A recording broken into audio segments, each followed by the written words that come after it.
네, 이슈가 있었던 뜨거운 업종들에 대한 전격적이고 또 자세한 분석 한번 나눠보는 시간입니다. 전략까지 함께 하실 텐데요. 어떤 업종들이 올라와 있는지 리스트부터 확인해 보도록 하시죠. 자, 이번 주 원전 빼놓을 수가 없겠죠. 반도체부터 또 비만 치료제, 게임주 등이 등장을 합니다. 미국 웨스팅하우스와의 굴욕 계약 논란이 있습니다. 이 때문에 또 원전주가 홍역을 치렀는데 이동우 대표님, 그래도 합작사 설립 추진 소식 이런 것들이 나오면서 좀 회복을 시도했잖아요. 지금 어떤 상황인 거예요? 이거 좀 분석이 필요할 것 같은데요.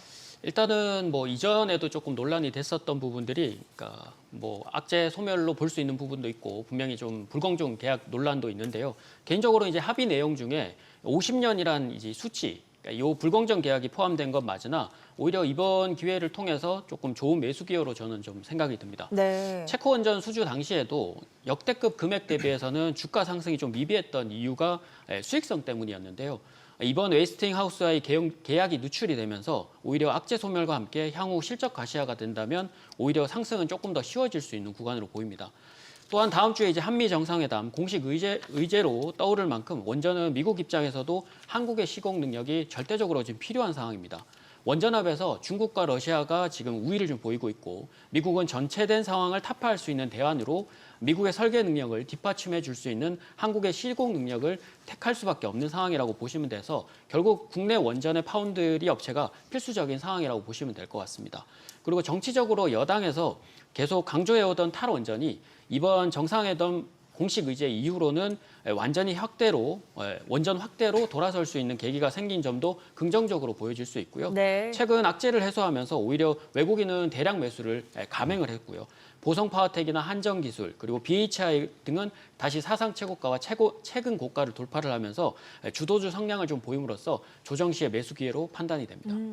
다른 시각은 없는지도 궁금한 게 앞서서 김영구 대표님은 또 이 부분에 대해서 문제점이 있다 이런 부분을 언급하셨거든요. 네. 어떤 의견이신 거예요? 제가 볼 때는 원전주는 조금 조심을 해야 될 것 같습니다. 약간 보수적으로 또 네네. 보시네요. 여러분들 원전 한 기를 갖다가 만드는데 걸리는 시간이 10년 정도 걸립니다. 예, 이 기업들의 원전 미국과 같이 해갖고 웨스팅하우스하고 같이 해갖고서 으쌰으쌰 해갖고 좋아서 원전을 설치한다고 하더라도 말이죠. 실적으로 반영되는 데는 상당한 기간이 걸립니다. 그래서 오히려 이 원전주들은 그런 쪽으로 보지 말고 SML 쪽으로 좀 보는 것이 좀 나을 것 같아요. 소형 네네. 원전 쪽으로. 그거 아니면은 답이 없을 것 같고요. 제가 두산에너빌리티의 주가를 계속 보고 있는데요. 대장주이니까 당연히 볼 수밖에 없겠죠. 근데 지금 박스권의 흐름을 계속 나타내다가 이번에 문제가 생기니까 잠깐 출렁거리다가 올라왔거든요. 근데 다른 종목들은 BHI나 이런 것들은 신고가 진으로 뚫고 올라갔는데 두산에너빌리티가 뚫고 올라가질 못했어요. 떨어진 만큼 반등은 좋았는데 여기서 뚫고 올라가지 못했다. 요번에 이 두산에너빌리티가 쉽게 얘기해서 7만 원을 돌파하고 못 가잖아요. 그러면 결국 박스권을 유지하다가 아래로 떨어지는 상황이 생길 거예요. 그래서 그런 지켜봐야겠네요. 부분들을 네. 조심히 보셔야 될 거고 만약에 요번에 찍어놨던 5만 천 원의 저점 자체를 깬다면 여러분들 빨리 도망가셔야 됩니다. 이거는 두산에너빌리티의 네네. 지지 라인은 요번에 확인을 했지만 다시 한번 5만 원을 깨트린다. 그러면 도망가셔야 되는 거고 원전주들에 대한 희망도 별로 없다라고 보시면 되겠습니다. 네, 의견은 참고 자료로 각각 또 활용해 주시면 될 것 같습니다. 다음은 반도체 쪽 준비되어 있습니다. 반도체 sek터도 정말 재료가 많습니다. 인텔의 지분 투자 이슈부터 AI 거품론이 또 대두되면서 주중에 장중한 때 또 25만 원을 밑돌았던 SK하이닉스 흐름도 있었죠. 삼성전자는 또 소식이 있어서 김진 대표님께 이 부분을 짚어보면 HBM4 샘플을 합격했다 이런 소식이 나왔더라고요. 네, 맞습니다. 네. AI 버블 논란으로 인해서 엔비디아는 주가 조정을 받았는데요. 그럼에도 불구하고 삼성전자는 이 HBM4 샘플 합격 소식에 따라서 상대적으로 견고한 주가 흐름을 보였습니다. 단기적으로는 이런 흐름이 좀 이어질 수 있을 것이라고 기대가 되면서도요. 다만 작년 하반기부터 잠깐 생각을 해보면 엔비디아 퀄테스트 통과 뉴스가 로이터라든지 블룸버그 이렇게 신뢰도 높은 외신 통해서도 계속해서 나왔습니다. 그럼에도 불구하고 결국에는 양측의 소년이 되는 그런 결과를 가져왔던 걸 우리가 기억하실 거예요. 네네. 즉 이번에도요 오피셜하게 공시가 나오든지 또는 SK하이닉스의 공급 물량을 삼성전자가 상당량 크게 대체 공급한다는 이런 내용이 나오기 전까지는요. 미리 그 김칫국부터 마시는 일은 조금 없어야 할 것 같습니다. 네. 하지만 이제 기존과 달라진 점도 분명히 있습니다.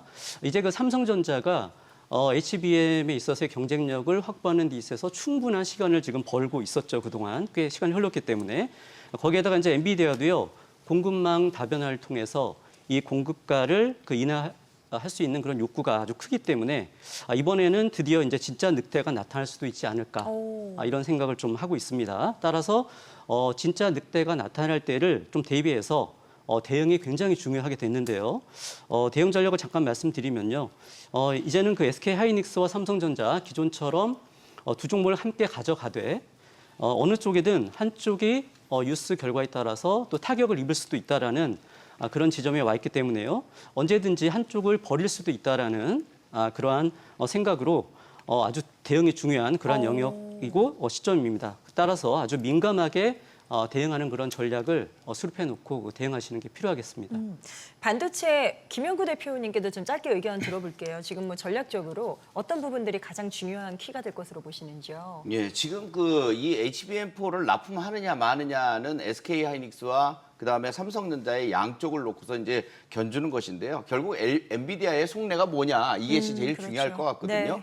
그럼 제가 볼 때는 삼성전자가 HBM4를 갖다가 얼마나 수주를 하겠느냐 하는 건데 제 생각에는 별로 이렇게 크지 않을 것으로 보여져요. 일단 테스트 정도의 물량 정도 납품이 되거나 그런 정도일 거고 일단 퍼스트 벤더인 SK 하이닉스가 요번에 제일 중요한 게 70% 가격을 인상을 해달라 그랬단 말이에요. 그래서 엔비디아가 깜짝 놀랐는데 그게 그도 그럴 것이 그만큼 공정 난이도도 높고 원가 상승 요인도 충분히 있거든요. 그래서 그만한 걸 제시한 것이고 그러면 거기서 저울질하다가 결국 어느 쪽으로 갈 것이냐는 건데 당연히 저는 SK 하이닉스를 엔비디아가 선정할 거라고 보여집니다. 그렇게 보세요. 예, 예. 네. 그거에 뭐 이렇게 큰 변화는 없을 것 같고 거기에 뭐 모험을 하고 그럴 입장은 아닌 것 같아요. 그래서 독점 체제가 SK 하이닉스로 일단 어느 정도 이어질 거고 네. AI 데이터 센터에 대한 규모 확장은 계속적으로 이어질 거니까 양분을 한다 그래도 그렇게 큰 문제는 없을 것 같습니다. 알겠습니다. 반도체에 이어서 이번엔 전력기기 쪽으로 가보도록 하겠습니다. 뭐 전력기기 쪽도 AI 거품 논란에 원전까지 좀 이렇게 엮여 있는 이슈가 있는 섹터인데요.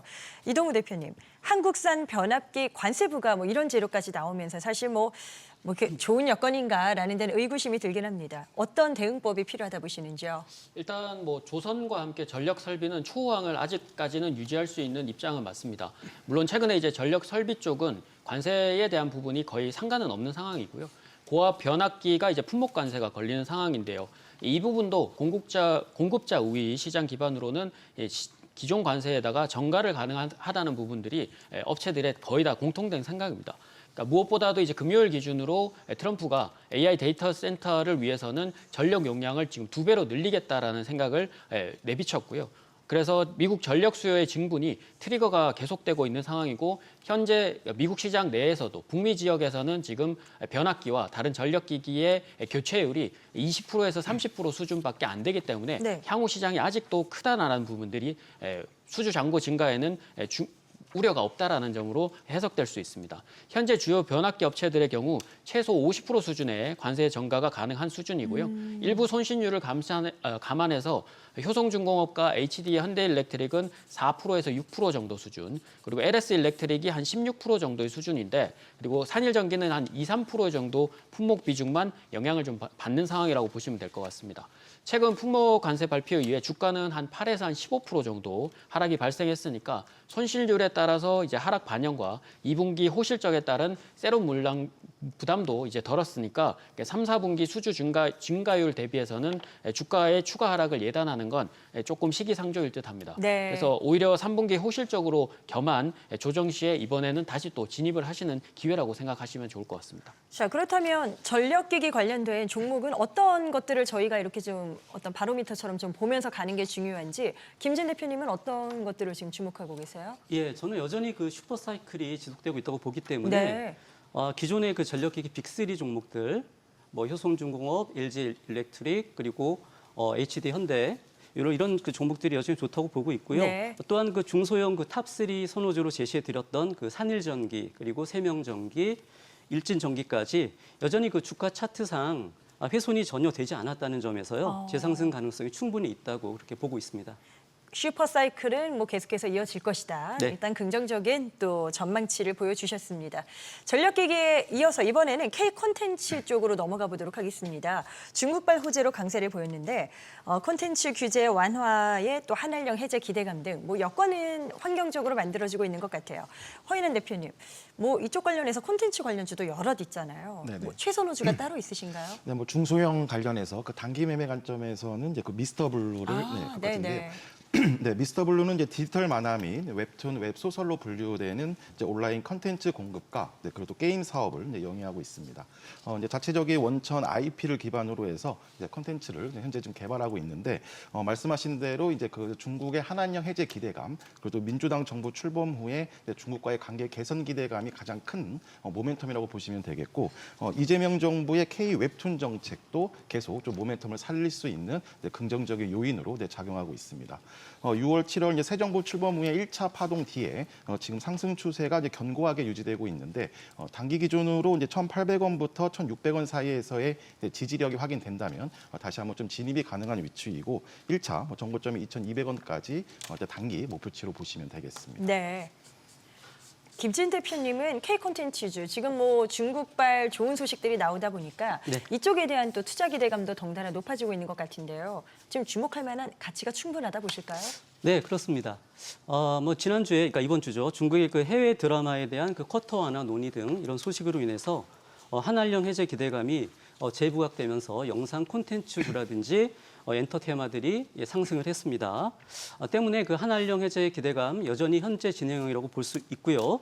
특히 이제 새 정부는요 실용에 포커스를 맞출 것으로 보이기 때문에 중국과의 관계 개선이 된다는 측면에서도 더욱 좋을 것으로 보입니다. 네. 최선호주는요 뭐 한 종목에 그 딱 올인하기보다는요 마찬가지로 탑 3를 제시해 드리겠는데요. 2분기의 슬쩍 서프라이즈 그리고 하반기 여전히 그 최대 실적이 예상되는 그 블랙핑크의 컴백과 함께 지금 투어가 진행되고 있는 YG 엔터테인먼트 하고요. 네네. 두 번째는 역시나 그 2분기 실적이 서프라이즈를 보였습니다. 스트레이키즈 그리고 트와이스의 JYP 엔터 그리고 마지막으로 마찬가지로 그 2분기에 이어서 3분기에도 호실적이 이어질 것으로 보이고요. 특히 그 BTS의 그 완전체 컴백 활동 그리고 내년도 월드 투어까지 기대가 되는 이 하이브까지 네. 탑3 종목으로 제시해 드리도록 하겠습니다. 엔터 쪽을 관련해서 콘텐츠 유망주로 제안을 하셨습니다. 비만 치료제 또 화제가 돼서 많은 뉴스로도 또 접하셨을 것 같은데요. 일라이릴리의 마운자로가 이제 국내 유통 20일에 시작이 됐습니다. 자, 위고비에 이어서 또 하나의 비만 치료제 시장이 확장되는 것 아닌가 이런 또 의견들이 나오고 있는데 어떠세요? 뭐 기대감이 그대로 시장에 흡수가 될까요? 네, 일단은 뭐 많이 올라온 종목들도 있습니다만 지금 시장 자체가 조금 더 확대되는 경향은 맞습니다. 네. 지난해 위고비가 이제 비만 치료제 시장 판도를 좀 바꾼 가운데 체중 감량 효과가 더 우수한 마운자로가 더 작은 그러니까 가격 경쟁력을 키우면서 처방 시작으로 이번 주부터 시작이 됐는데요. 아마도 다음부터는 이제 좀 더 효과적이고 안전하고 복용 편의성의 이제 가격 경쟁력까지 확보하려는 노력들이 조금 더 구체화될 것으로 보입니다. 실제로 이제 토종 제약사들은 이제 연구 개발에 속도를 내기 시작했는데 한미약품은 이제 국내 제약사 중에서 이제 처음으로 전 과정을 독자 기술로 개발해서 임상이 3상에 진입을 시작했고요. HK 이노엔 같은 경우도 국내 임상 3상이 상반기에 개시되었고 중국 3상 결과에서도 유의미한 개선세를 좀 보였습니다. 네. 이외에도 이제 동아에스티나 뭐 삼진제약, 대웅제약 등도 이제 참전 중이고 앞으로는 이제 기존 주사제도보다도 복용량은 줄이고 편의성까지 확보할 수 있는 경구제와 마이크로니들 패들, 패치 제형까지도 이제 염두에 두시고 보시면 좋은데요. 탑픽으로는 이제 일동제약, 한미약품, 펩트론 정도를 우선시해서 좀 보시면 좋을 것 같습니다. 네, 김영구 대표님은 어떠세요? 지금 비만 치료제 시장 관련해서 뭐 어떤 전략이 필요하다고 보시는지 의견 좀 들어볼까요? 일단은 네. 국내 시장에서 움직이는 종목들을 보면 한미약품이나 뭐 D&D 파마테, 그다음에 그 뭐 펩트론 이런 정도가 좀 패턴을 유지하고 있는 종목들인데요. 지금 당장 여러분들이 뭐 사실은 해외에서도요 화이자나 뭐 암젠 같은 빅파마들도 포기를 한 그 내용들이 많이 있거든요. 네. 그렇다면 우리나라 기업들에서 비만 치료제 때문에 뭔가 아주 확 튀일 거다 이런 개념은 좀 더 시간이 좀 지나야 될 것 같다는 생각이 들어요. 그래서 여기에 너무 에너지를 쏟지 않았으면 하는 그런 생각이 듭니다. 네, 모든 그 전문가 의견들 참고 자료로 활용하시면 된다는 점 다시 한번 말씀드리겠습니다. 마지막 남아있는 섹터가 게임 쪽입니다. 지금 게임은 행사적인 이벤트가 있죠. 세계 최대 종합 게임 전시회 게임스컴이 개막을 했습니다. 뭐 이런 관심은 허인환 대표님께 좀 여쭤볼게요. 단기적인 이벤트성 재료로 봐야 되는 건지 이를 바탕으로 아예 업황 여건이 좀 더 개선될 것이다 이렇게 보는 게 맞은지 네, 어떨까요? 이런 그 단기적인 모멘텀을 이제 넘어서 추가적인 또 새로운 모멘텀을 확보할 수 있는지 여부가 가장 중요할 텐데, 네. 그래서 우선 말씀하신 대로 이제 그 독일 켈른에서 이제 20일부터 24일까지 이제 행사가 진행됩니다. 국내 대형 게임사 쪽에서는 이제 크레포통과 이제 펄어비스가 이제 참가하고 있고, 또 추가적으로 또 펄어비스는 이제 붉은 사막 등 이런 기대적 발표와 그리고 시연을 앞두고 이제 매수세까지 이제 유입되고 있습니다.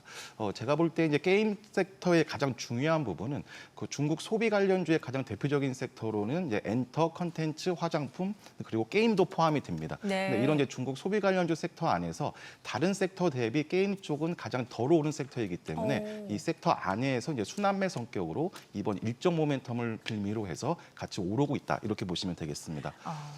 그러면 게임주는 지금은 어때요? 뭐 접근하는 거에는 크게 문제가 없을까요? 네, 뭐 중장기적 기대가 있다면? 관점에서는 이제 네. 한 2, 3년의 하락을 마무리 짓고 이제 바로 이제 상승 추세를 하는 부분이기 때문에 한 번 더 좀 거래량이 실리는 것들을 확인되면 중장기 관점에서는 충분히 매력적인 위치라고 보시면 되겠습니다. 알겠습니다. 자, 또 여러 가지 섹터에 대한 자세한 전략 세워봤습니다. 출연 전문가들의 의견은 투자 전략 세우시는데 참고 자료로 활용하시면 될 것 같습니다. 투자의 최종 판단과 책임은 투자자 본인에게 그 부분이 있습니다. 항상 이 부분을 인지하시고 자신의 원칙에 맞추어서 현명한 투자하시길 바랍니다. 그리고 주식에 대한 유익한 정보는 카카오 채널을 통해서도 만나보실 수 있는데요. 채널명 필살기를 검색해서 친구 추가하시면 더 자세한 정보들 확인하실 수 있다는 점 다시 한번 전해드립니다.